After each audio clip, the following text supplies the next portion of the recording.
আমি আসসালামু আলাইকুম।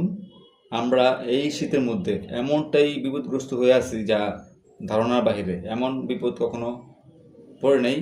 তো বিপদ কখনো বলে আসে না, এটাই স্বাভাবিক। তো একটা জিনিস বুঝতে পারলাম যে আমাদের মতোই যারা রোডঘাটে বসবাস করতেছে তাদের কি অবস্থা, তারা কতটুকু এই ভুক্তভোগী হয়ে জীবন পার করতেছে।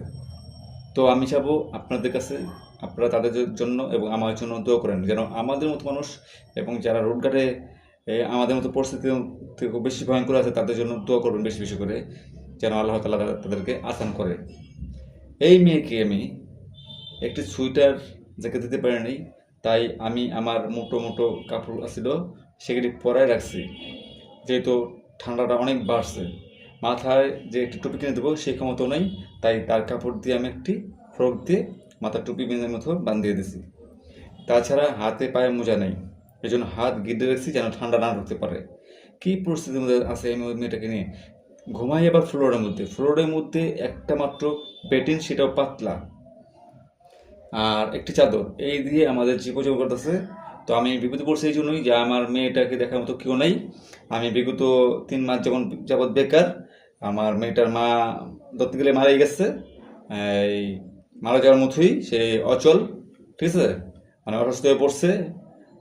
সে তার মার বাড়িতে আছে, আমি আমার মেয়েকে নিয়ে আসি। তারা ফ্যামিলি হিসেবে খুবই আহ, কি বাসা নেই বলার মতন, ফ্যামিলি তেমন সুবিধা না, বকপিট মা বাবা বলতে কিছু নেই।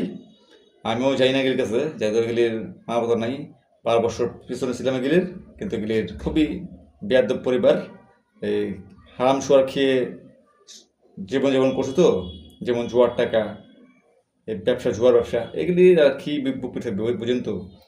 চোখে পর্দা নাই, আল্লাহ তালা তাদেরকে সিলগালা মোহর মেরে দিয়েছে অন্তরে। তো যাই হোক, আমি আপনাদের কাছে চাবো যে আমার এই মেয়ের জন্য এবং আমার জন্য, কেন আমি এই মেয়েটাকে মাদ্রাসায় ভর্তি করে দিয়েছি মা খাজুন রশিদ আইডিয়াল স্কুল এবং মাদ্রাসাতে। তো এখানে ও থাকবে আবাসিক বলতে ডে কেয়ার, আর আমি কাজ কাম করবো। আমি আমার কর্ম করে তার ঘর সামলাবো এবং আমি একে সামলাতে পারি, এই জন্য আমার জন্য দোয়া করবেন।